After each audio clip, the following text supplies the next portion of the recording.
கண்டிச்சு Marxist communist கட்சினா போராட்டம் நடத்துறாங்க. ஒரு அசாதாரண சூழல் நிலவுதா, எப்படி இருக்கு சார் இது? அண்ணா, இதை கொஞ்சம் விரிவா நான் பேச விரும்புறேங்கன்னா, சிலிண்டரை பொறுத்தவரை நமக்கு பெரும்பாலும் வரக்கூடிய எல்பிஜி சவுதி அரேபியாவிலிருந்து பெரும்பாலும் வருது. அது ஸ்ட்ரெயிட் ஆஃப் ஹோர்முஸ் பகுதியிலிருந்து நமக்கு வரணும். இன்று ஈரான் இந்த போர் ஆரம்பித்த பிறகு அந்த ஸ்ட்ரெயிட் ஆஃப் ஹோர்முஸ் அந்த பகுதியை மூடி வச்சிருக்கிறாங்க. அதனால் எந்த கப்பலும் கூட வெளியே வர முடியாத ஒரு அசாதாரணமான சூழ்நிலை நிலவுகிறது.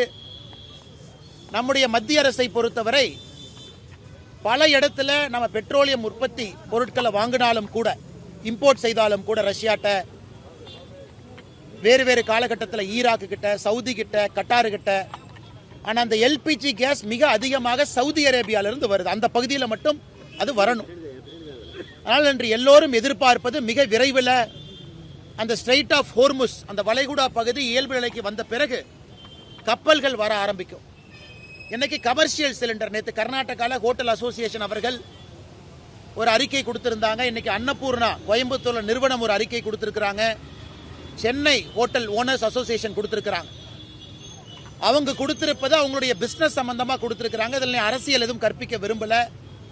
என்ன கமர்ஷியல் சிலிண்டர் புக் பண்ணணும்னா 21 நாள் இடைவெளி இருக்கணும். இந்த போருக்கு பிறகு மத்திய அரசு அதை 25 நாள் ஆக்கியிருக்கிறாங்க. 25 டேஸ் கேப் கொடுக்கணும்.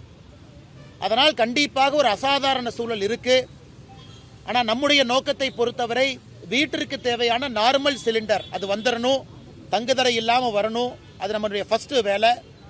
அதே போல நாம் பயன்படுத்தக்கூடிய பெட்ரோல், டீசல் அது இடைஞ்சல் இல்லாமல் வரணும். அதே போல கமர்ஷியல் சிலிண்டரும் இடைஞ்சல் இல்லாமல் வரணும். இன்னைக்கு நிச்சயமாக மிக வேகமாக இது இயல்பு நிலைக்கு திரும்பும் என்கின்ற நம்பிக்கை உங்களுக்கு தெரியும். நம்ம ஆட்சிக்கு வந்த பொழுது 2014 14 கோடி குடும்பத்தில் கேஸ் சிலிண்டர் இருந்துச்சு. இன்னைக்கு அது 33 கோடி குடும்பத்திற்கு கேஸ் சிலிண்டர் போயிருக்கு. அப்படின்னா 12 ஆண்டுகளில் 14 கோடியிலிருந்து 33 கோடியாக கேஸ் சிலிண்டருடைய எண்ணிக்கை உயர்ந்திருக்கு.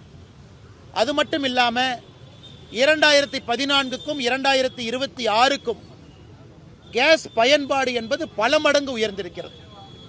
இன்னைக்கும் 60% நாம் இறக்குமதி செய்துதான் மக்களுக்கு பெட்ரோலியம் பொருள் கொடுத்துக்கிட்டு இருக்கோம். அதனால் பொதுமக்கள் யாரும் அச்சப்பட தேவையில்லை. மிக விரைவில் இயல்பு நிலைக்கு இது வரும். நம்முடைய அரசுக்கு இண்டிவிஜுவலா ஒரு ஸ்ட்ராட்டஜிக் பெட்ரோலியம் ரிசர்வ் ஒரு அரசும் வச்சிருக்கு, நாமளும் வச்சிருக்கோம். பாரத நாட்டிலும் பெங்களூர் போர்ட் உட்பட நாம ஸ்ட்ராட்டஜிக் பெட்ரோலியம் ரிசர்வ் கையிருப்பு இருக்கு. அதனால் யாரும் அச்சப்பட தேவையில்லை, பயப்பட தேவையில்லை.